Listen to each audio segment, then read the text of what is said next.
Բարև Factors TV հյուրը քաղաքագետ Թևան Պողոսյանն է, ողջույն, պարոն Պողոսյան։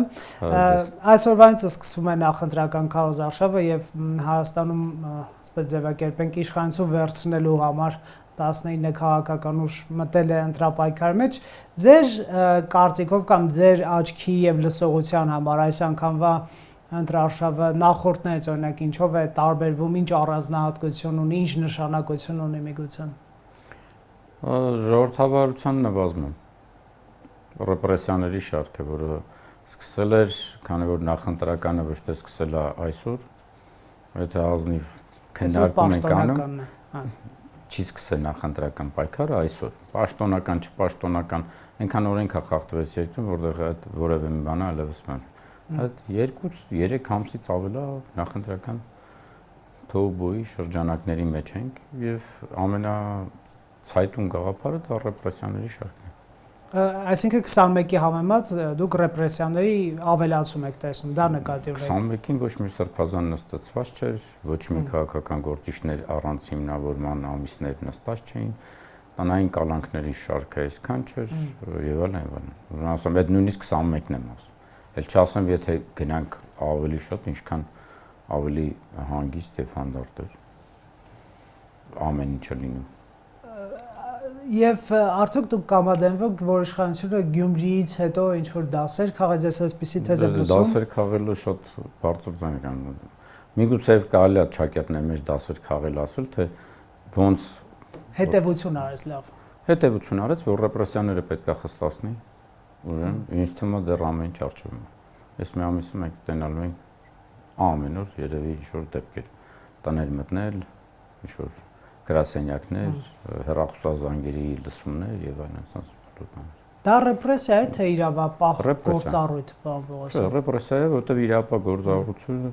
ունի օրենքի իրավապահ, չէ, իրավունքը պահպանում։ Այլ որ աշխատակազմը, ասած ասած գործիքը, ինքն այդ ինստիտուտներն են անում, բայց չեն անում օրենքը պահպանելու իմաստով։ Դե իշխանության տեսակետը այն է, որ նայեք, ոչ լեգիտիմ իշխանության տեսակետը, ահա բա իրանք ինչ են անում։ Չի բաժանում իշխանությունը։ Ընդհանրապես, եթե տես նայեք, իշխանությունները մի հատ բան ունեին։ Ժողովրդավարության կանոններից մեկն է եւ Եվրոպայի խորհրդի, որ 6 ամիս առաջ միջև ընտրական բաները օրենքներ պետքա չփոխվեն։ Փոխվել են։ Դա հիմա այդ իշխանության այդ գործիքը ոնց կոչես։ Օրենքի նախաձեռնողներն էին իրանք եղել, օրենքի միակ ընձնա քվեարկողները իրանք են եղել։ Ասենք ձևակերպումները հիմա որ ասեք անիմաստ նույնիսկ խոսալ թե ինչ են ասում, ոչ լեգիտիմ իշխանության կողմից ինչ ասել են, որ նստենք լսենք նենց։ Իսկ իրավապահների հրապարակած այդ ձայնագրությունը, որ ընդդիմությանը ընտրական շարքի մեջ են մեղադրում, ինչ կասեմ։ Դե ասենք հիմա քեզ մեկը ասում է, ինձ ամեն օր փողոցում տեսնում են, մարդիկ ով որ ճանաչում ասում են, հա ինչ է լինելու, լավ կլինի։ Եթե ես ասում եմ, հա օրինակ հույս ունեմ, որ լավ է լինելու, այս նա ձայները կարան վերցնել, հաստորեն նմանատիպ է, չէ։ Մարդը ասում է, տուն չունեմ, գործ չունեմ, ասում է լավ է լինելու։ Ինչ եւ ինչ։ Բայց մարդուն դրա համար ձերբակալ է։ Այսինքն ընդդիմություն ընտրական շարք չի բաժանում։ Ես չգիտեմ թե ընտրական շարքի բաժանումը։ Հա, երբ որ կգան ցույց տան, որ կանչել են, ասել են, ահա, ես քեզ, չգիտեմ, $100, էս է թուղթը ստորագրի, որ ստացել ես, դե կգնես, կաշառ կա։ Իսկ ասենք նենց խոսքի մեջ ինչ։ Օրինակ ասենք լավ է լինելու։ Հիմա ասենք փաստորեն մարդ պետք է վախենա, ասի ինչ է լինելու։ Իսկ եթե բանը լինի, ասի դե չգիտեմ, դա ինչ են մեկնաբանելու։ Տեսեք, ես ինչ քաղաքական ուժեր են չեն իմանում ինչ անել։ Այսինքն իշխանությունը զրպարտում է այդ ձայնագրությունները ընդդիմությանը։ Եթե դա ազնիվորեն ալներ, այդ ձայնագրությունները ինչքան որ լսվել է հրապարակվել է եւ փաստաբանները կարողացել են ասում, այնտեղ ազնիվության խոսք չկա։ Այսինքն զրպարտություն։ Դե հա, բայց խմն այսօրվա բան չի սկսել։ Դե այսինքն որ ասում եմ զրպարտում եմ, հիմնականում զրպարտել։ Հիմա չպարզվեց, որ սրբազանի ձեռով գրած թուղթել չկա։ Հիմա ասենք զրպարտանքի եւ մյուս ձևը ո՞րն է։ Ասենք մի շաբաթ ընդդիմություն ազգային ժողովում ասում է ուրա ձերեն, չգիտեմ ինչ էին, երկաթեն աստղիկներ էին ասում, ուրա։ Դա չի նշանակում, որ բացի դրա վրա է ինչ է հիմքը դրել ներկայացման ժամանակ։ Հիմա ասենք դա ինչ է։ Ուզում ես անունը դիր զրպարտում է, ուզում ես անուն դիր սուտ ասում, ուզում ես անուն դիր ասում է պատասխանատվություն չի կրում։ Արդյունքը նույնն է։ Ահա թե ոնց ես կոչելու, դա քո նախասիրությանն եմ թողնում։ Պարոն Պողոսյան, իսկ ինչի շուրջ է այս ընտրապայքարը։ Ինչ գաղափարների։ Աթոռ պահելու։ Իշխանության կողմից։ Գաղափարների։ Չկա գաղափար, չկա գաղափար։ Զրո գաղափար, ինչ գաղափար։ Այդ գաղափարները գալիս է Ալիևի քմաճուկից։ Երկկողմ թե իշխանության կողմից միայն։ Չէ, իշխանության կողմից։ Անդիմությունները sense տնից իշխանության համար չէ պայքարում։ Ցանկացած քաղաքական ուժ ասում պայքարում է իշխանության իրանց տեսլականը կյանքի կոչելու։ Բայց տեսլականը գործողների դա Ալիևի գրած թուղթն է։ Հիմա ինչքան իրանք ասեն կապ չունի սահմանադրությունը, բոլորս գիտենք արդեն ամիսներ, տարիներ, ել չգիտեմ Ալիևը էլ ոնց պետք է հայտարարի, որ փորձեն այդ բառը տենց չօգտագործեն։ Ասեն լավ եկեք այս անգամ տենց չասենք սահմանադրության մասին, կամ ինչ-որ ուրիշ բանի մասին։ Էլ չասեմ, վախի մատնոլորտ տարածելը, պատերազմ անել, սենց անել, ունեց անել։ Երբ որ մեկ անգամ չէ հենց նույն ձեր, ասում եմ թշնամի եթե որոշի պատերազմ անելու չի նայելու ինչ յան ազգանունով հայանդ է նստած։ Դրա համար միակ բանը որ դու թույլ չտաս։ Իսկ պարոն Պողոսյան, ձեր կարծիքով քաղաքացին լսում է ընդդիմությունից այլընտրանք այն քաղաքականության, որ մի շարք քաղաքացիների մոտ երևի լսողությունը բացվել է։ Մի շարքի մոտ ոչ։ Բայց ընդհանրապես, եթե չեմ սխալվում, անգամ ենք դրա մասին քննարկել։ Դու լսում ես այն, ինչ որ դու ես ցանկանում, ես լսելու եմ այն, ինչ որ ես եմ ցանկանում։ Ցանկացած մարդ լսում է այն, ինչ որ ինքն է ցանկանում լսել։ Կողմնորոշվածները ինչ են լսում։ Ուրեմն ինքն էլ լսում է այն, ինչ որ ինքն է ցանկանում։ Օգնելու համար իր համար, թե ինչի չկողմնորոշվում, որտեղ ցանկությունը հետեւյալից է։ Ցանկանում եմ կողմնորոշվել։ Այն ժամանակ բացում ես քեզ հոգեբանական, չասեմ, ակաժներ պետք է լինի նախ։ Դե բնականաբար ինքը պետք է իր համար մի հատ տեն ասի, օրինակ, ես ուզում եմ իմ երեխան ապրի Հայաստանում, որտեղ դաստիարակելու են հայերեն, խոսելու են հայերեն, հայկական սիմվոլներ ելնելու, ու պետք է բացի իրան ու լսի ովքեր են դրանք առաջարկում, սկսի մտածել այդ առաջարկողների թիմը վստահելի է, վստահելի չի, կանի թե չի անի։ Իսկ այնով որ մտածում եմ, ոնց անեմ, որ վաղը ինձ սառնարս բացեմ մեջը մի կտոր երշիկ գտնեմ, ինքն էլ լսելու է նա, ինչ որ իրան է բան անելու։ Ամբողջ երբ որ ասում եք կողմնորոշվածը, չկա չկողմնորոշված։ Ամենակողմնորոշվածները իրանքն են։ Այդ սուտը, որ մենք իզմեր չունենք, հետո պարզվեց լավ էլ իզմեր է։ Նույն ձևը չկա չկողմնորոշված։ Հարցն է ինչի համար է դա կողմնորոշվել։ Դու սկզբից սենց տնես կողմնորոշված ես, քո դաստիարակությամբ, քո կրթությամբ, քո ինչ-որ բանով։ Եթե դրա մեջ այնա գլխավորը գլխուս թեթև պահեմ, սենց որտեղ պետք է չերևան, որտեղ պետք է խուսափեմ, որտեղ պետք է գնամ մենակ թե այդ երշիկս լինի, դա էլ լսելու է, դա էլ անելու է։ Երշիկի մասին խոսելով ինձ լավ հարց ուշեցիք։ Տեսեք, երշիկ չէ, ուզում ես նրբ երշիկ ասա, ուզում ես Պանիր ասա, ես պարզապես հասկանալի, չթիրախավոր ենք այսինքն դա մթերքին, չնայած որոշ դեպքերում վնասակար է այն։ Պարոն Պողոսյան, մարդիկ ընտրություն են կատարում իրենց այսօրվա կյանքը լավացնելու, խոստում տվող եւ իրականում այդպիսի կարողություն ունեցող ուժերի օգտին, թե ինչ որ բարձր վե ազգային արժեքների։ Շատ լավ հարց ես տալիս։ Տեսեք երշիկից ու զարմանալիորեն ասում եմ։ Նորմալ հարց տվեցի, չէ՞, զարմանալի, որտեղ գալա։ Քո երազանքի, քո արժեքային համակարգից։ Եթե դու մտահոգ ես նրանով, որ ոնց է ապրելու բալիկս, գալիք սերունդը, գալիք սերունդները, դա էլ քեզ ուղղորդելու է, թե դու սկսես քեզ կողմնորոշման բանը ոնց է։ Եթե դու ապրելու ես ոնց եմ ես ապրելու, դա էլ քո արժեքային համակարգն է։ Մարդուն ո՞րն է հետաքրքրում միջին վիճակագրական Դա այնքան հետաքրքիր հարց է, որը գալիս է ինքնությունից, դաստիարակությունից, կրթությունից, իր արժեքային։ Օրինակ ձեր հարևանին ո՞րն է հետաքրքրում։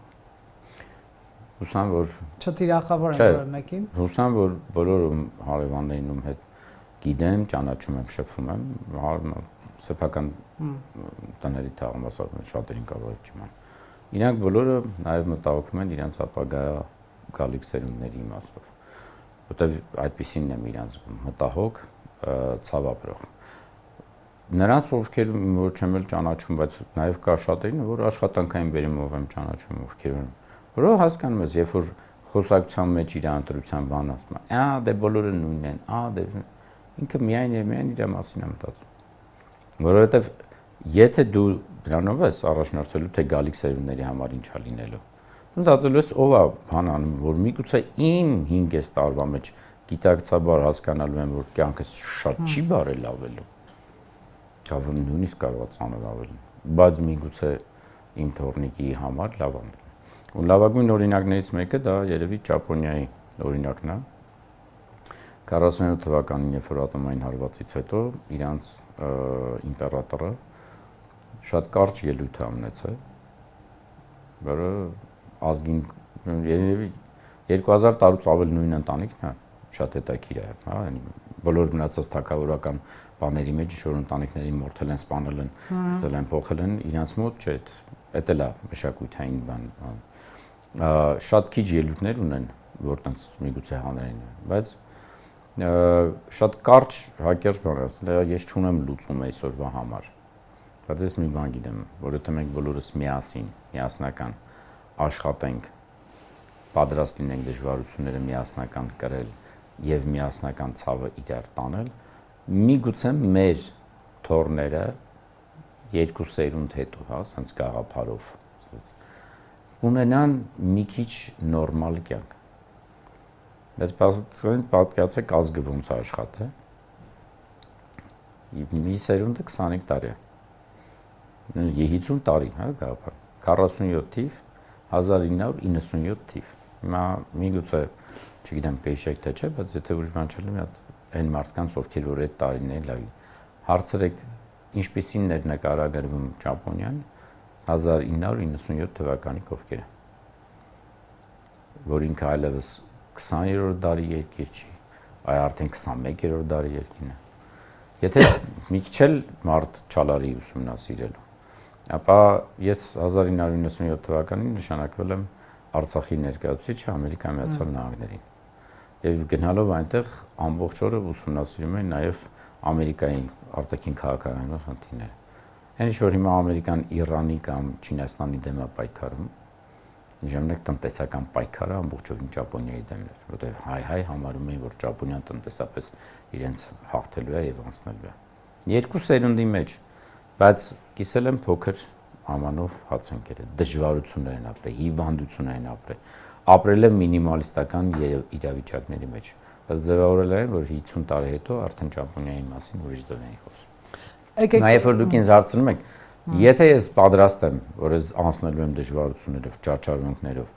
բայց իմ երեխաների համար, իմ թոռների համար փոխանցելու եմ հզոր Հայաստան, որը ունի երազանք, որ իր հայրենիքը վերականգնի, Հայաստան, որը պայքարելու է իր պատմական, մշակութային արժեքների համար, Հայաստան, որի համար ցանկացած աշխարհում ապրող հայի ցավը լինելու է սեփական ցավը, ապա ինքն էլ կկողմնորոշվի եւ այդ ճանապարհը այդպես կա։ Իսկ եթե խնդիրներն ալնելու, դեսի մնացել է մի 20 տարի ապրեմ, մի 30 տարի ապրեմ, մի 40-ն էլ դեսենց էլ գնամ, տենամ ով ինչ ասում բան անում, ինքն էլ իր կողմնորոշում ունի, բայց ունի կողմնորոշում, չկա չկողմնորոշված։ Այդ սոցիոլոգիայի այլ բանն է։ Չկողմնորոշվածների մի մասը կարող է հարցին չի պատասխանել։ Ուղղակի չեն արտահայտվում, կամ շատ, բայց միշտ կողմնորոշված են ու լավ։ Պարոն Պողոսյան, տեսեք, իսկ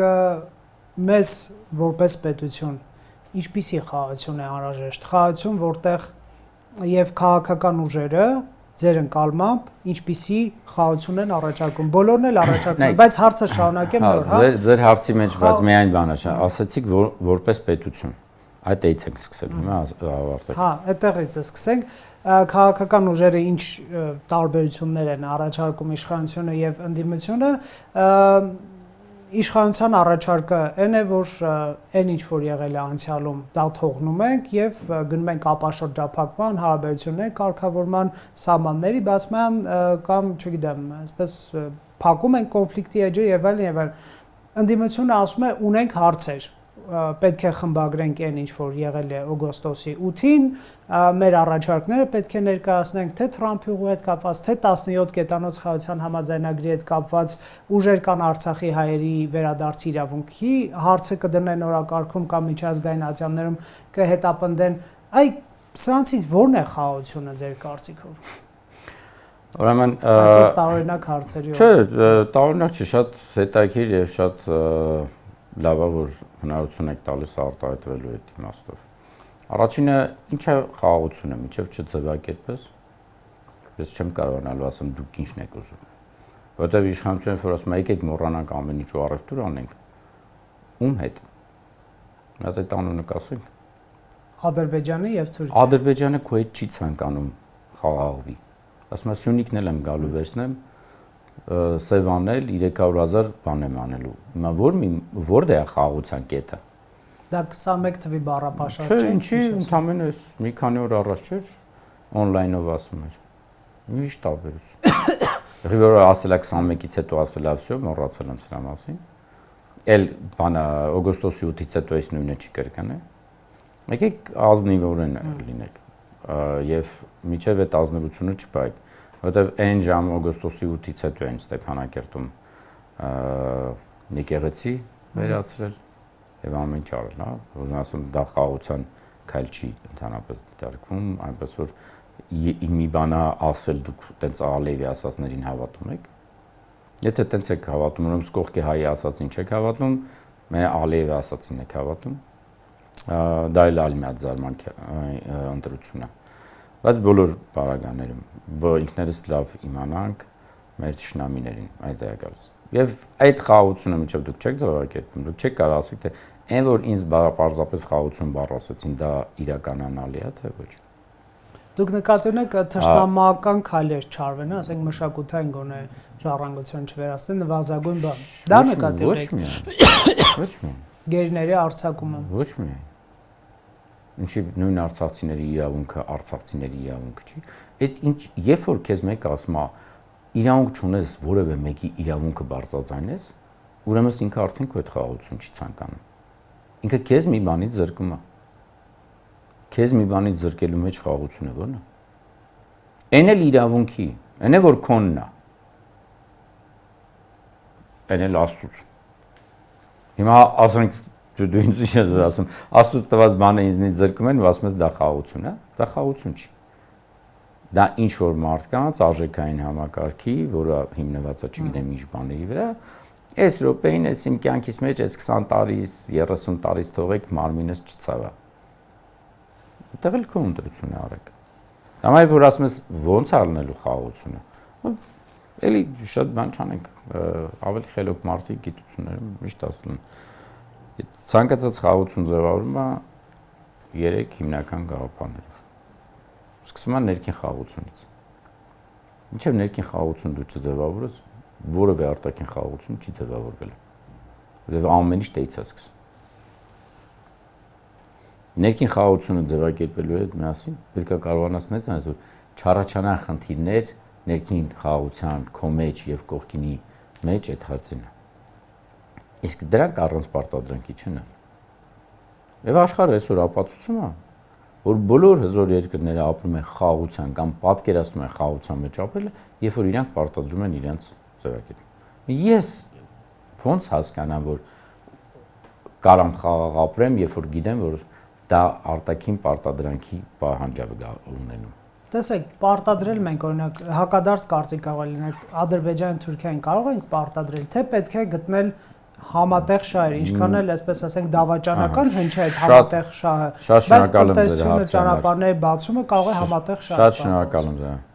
Պարտադրանք բառը նա չի որ դու չգիտեմ քանակով ավելի շատ ես։ Քեզ վրա չհարցակվեն, դա նկատի։ Իսրայելը պարտադրում էր փոքր լինելով։ Մեր պարագայում ինչ կարող է նշանակել, ինչ նկատի։ Դարձի այդպեսի։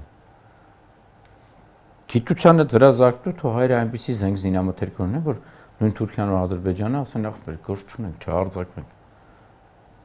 Հələ էս մի բանն էլ որ այն օրը որ ստացվել է, հետանք։ Բայց դու այդպեսին է պետքա դառնաս։ Հիմա երբ որ դու ասում ես ոնց պետք է անել, ոնցի գաղափարներն էլ ու ճանապարհներն էլ են հայտնի, հարցը նա ցանկանում եմ ես այդ դժվարությունները կրելով անել, որովհետև եթե ես գիտության վրա պետք է զարգ տամ ու պետք է ասեմ, որ չէ բանեմ ան, ես պետք է ունենամ գիտնականներ, որոնք ոչ միայն գիտեն 2-ին գումարած 2 ինչին է հավասար կամ, այլ պետք է իմանան հանուն ինչի են իրանք չարչարվելու։ Որովհետև առանց հանուն ինչ-որ մի բանի գիտությունը չի զարգանալու։ Հանուն ինչին դա գալիս է քո արժեքային համակարգի դաստիարակության մեջ։ Հանուն ինչի հայը պետք է ցանկանա ֆիզիկա սովորի, բիոլոգիա սովորի, քիմիա սովորի, ինժեներիա սովորի, այդ անի որ ունակալնի ստեղծի այդ զենք։ Դու այդ արժեքային համակարգերը եթե հանում ես, ջնջում ես, արատել չնայեք։ Ինչի համար է ինքը դա անելու։ Պարտադրանքը պարտադիր չի որ դու անպայման կրակես։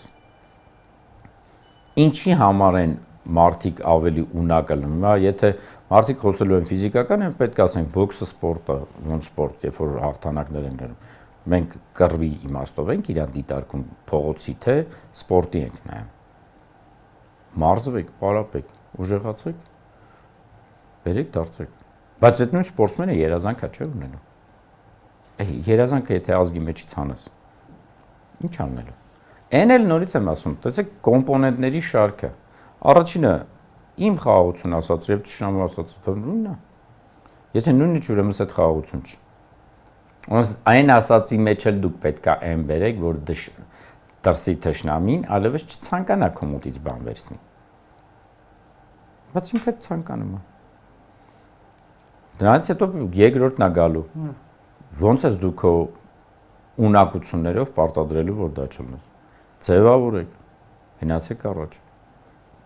Եթե դա եք ցանկանում։ Հիմա երբ որ դուք ինձ ասում եք որ խաղաղությանն եմ, շատ լավ գիտեմ որ մեր Թշնամին այսօրվա գործողների նկարագրած խաղաղություն չի բերելու, այլ ամոթանքի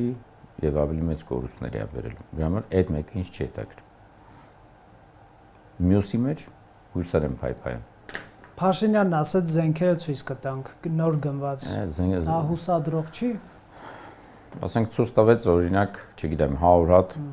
հզոր ֆրանսիական հաուբիցա։ Ես գիտեմ որ Ֆրանսիայի գործարան մեր մոտ չի կառուցվել, որ եթե այդ հաուբիցաները կրակեն, մեզ պետք է լինելու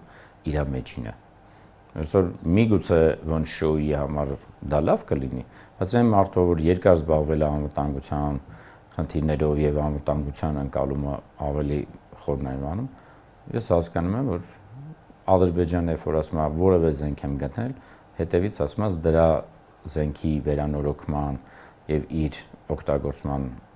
բոլոր եղած զինատեսակների մթերքների գործարանը պետք է նույնձև կառուցեք։ Մեր մոտ միջև այդ գործարանները չեն կառուցվել, այդ զենքերը ոչ մի բան են։ Շոուի մի մասն նույն սուերն էլ էին գնել, եթե ֆրանսիական չէր։ Աշխարհի ամենաժամանակակից սուերն էին, որոնք Աստված գիտի ինչ էր միանայնա։ Այն էլ դաշնակցի կողմից, որից միգուցե կարողանա այդ զինատեսակները բերեցին։ Իսկ եթե այդ ֆրանսիական բաները չի գալու, ասենք լավ 100 հատ էլ ասենք հաուբիցայից կրակեցին։ Ես ոնց է թվում, այդ Թշնամին որ տալիս է ՆԱՏՕ-ի անդամ լինելով եւ ՆԱՏՕ-ի անդամ Թուրքիան լինելով չի իմանում այդ նույն զինատեսակների դեմ ոնց պայքարի։ Չէ՞ որ իրանք իրար հետ միասին նստում ուսումնասիրում են։ Նկատի ունեք ինքնաբավության որոշակի աշճան պետք է։ Ոչ միայն ինքնաբավության, այլ պետք է կարողանաս ունակ լինես այդ դրանց ոչ միայն կրակելու, այլ նաեւ հասկանալու ոնց են անում։ Հիմա նայեք ՆԱՏՕ-ի համակարգը։ Բոլոր երկրները նստում են, առաջինը իրանք իրանց սպառազինությունն են լավ ուսումնասիրում։ Թշնամիների սպառազինություններն են լավ ուսումնասիրում։ Գիտեն թե դա ոնց կերարել, ոնց չկերարել։ Թուրքիան ում դաշնակիցն է, Ադրբեջանի։ Ձեզ ոնց է թվում, Ֆրանսիան մեզ ասենք 20 հատ, չգիտեմ, ինչ-որ բաներ է տվել, կամ 30 հատ, կամ միգուցե 100 հատ։ Կամ ուզում եք 1000 անուն դրեք։ Թուրքիայի զինվորականները իրանց ներքին իմաստով չեն կանչել ադրբեջանցիներին նստած, ասել են այ երբ որ հանելու է այս համախոդնի սաու, չգիտեմ ինչը, բանը բերի ինտեղ, որ այս բանը կրակի, իր դեմ այսպես են պաշտպանում։ Այն որ ասում է հեքիաթը կպատմեք, այնտեղ որտեղ դա կստացվի, բայց ոչինչ։ Դե մենք համարժեք Թուրքիա չունենք որպես դաշնակից։ Ձևավորեք։ Չկորցնեիք։ Ձևավորեիք, պահեիք։ Նայեք, երբ որ դուք ասում եք ինքնիշխանությունը, դա էլ է ձեր համար, ինչ որոշում է։ Ամեն ընտանիք ինքնիշխանություն անում։ Հաստիպված դու որոշումներ ես ընդունում երեխայի կմաճուկի համար, բարեկամական հարաբերությունները պահպանելու համար, ֆինանսական հնարավորությունների համար, բայց ձեր որոշումն է, չէ՞։ Ինքնիշխան որոշումը։ Կարողանայիք այդ ամեն ինչը վերանալ։ Ամենամեծ հեքիաթն է այսօրվա դրությամբ ինքնիշխան բառի վաճառք։ Երբ որ քեզ բարձում է ուրիշներն են ասում դա ներքին գործերի միջամտություն է, բայց եթե կոնկրետ մի հատ ուրիշն է ասում, այդ միջամտությունն է, դա մանիպուլատիվ մեխանիզմ է։ Բայց դրա հետ միասին, երբ որ դու ես գիտակցում քո երկար ճանապարհի համար ուր ես գնում, նույնիսկ նապաստակը կարող է հաղթել արջին աղվեսի ճանապարհով։ Հիմա դուք ուզում եք հաղթանակներ տանեք, ուզում եք այդ ամեն ինչին հասնել։ Գնացեք, այդ մանիպուլյացիաները վերացրեք կամ դիմադրեք։ Հիբրիդային պատերազմ այսօր Հայաստանում կա, բայց վարվում է գործողների կողմից սեփական ժողովրդի արժե։ Որտեվ դրսում ժողովրդավարությունում ես չեմ պատկերացնում եվրոպական որևէ մի երկրի Եվրոպայի մասին եք, չէ՞, հիմա շատ սիրում, կամ թեկուզ նույն Ամերիկայի Դոնալդ Թրամփը Ամերիկայի մասի, եթե ինչ չենք ընտրելու, ավետարիչ պատերազմ։ Վախենամ ինքը ավելի դաժան բաներ է ասում, պարոն Պողոսյան։ Լավ օրինակ չէ, այդ դեպքում մի քիչ ուրիշ օրինակ։ Չէ, ինքը ասում է ես ուրիշներին եմ ծեծելու։ Դոնալդ Թրամփը երբևէ Ամերիկայի մասին չի ասել ինձ որ չընտրեք Ամերիկային վտանգասպառն։ Դոնալդ Թրամփը ասում է ես ուրիշներին եմ դաս տալու։ Եվրոպայում էլ որևէ մեկը չի կարող երկեն ասի, այ որ ինչ չընտրեք, էսա լինելու։ Մենք երևի բանում ապագայում քաղաքագիտության գրքերի համար առանձին օրինակով բան ենք դառնալու, թե ինչ տեսակի բան կար։ Օրինակ ասեմ, ես իրականության մեջին դա մի անգամ այդպեսի խոսակցությանը մասնակցել եմ, երբ որ գլուխ էի գովում Վարդանանքի մասին մեր պատերազմի եւ բանը, ուրիշ ասած, իսկ մեր ռազմական դպրոցում մեզ դաս էին տալիս, որ դա աշխարհի ամենասխալ որոշումն էր։ Մենք գլուխ էին գովում, որ չգիտեմ Բուձոնին, Բաղրամյանը ինչ-որ բաներով հող էին պանում, իսկ ասում են, իսկ մենք դաս ենք տալիս, որ եթե տեսնում եք ձերը ձիա, իսկ իրանցը տանկա, մի հարձակվեք։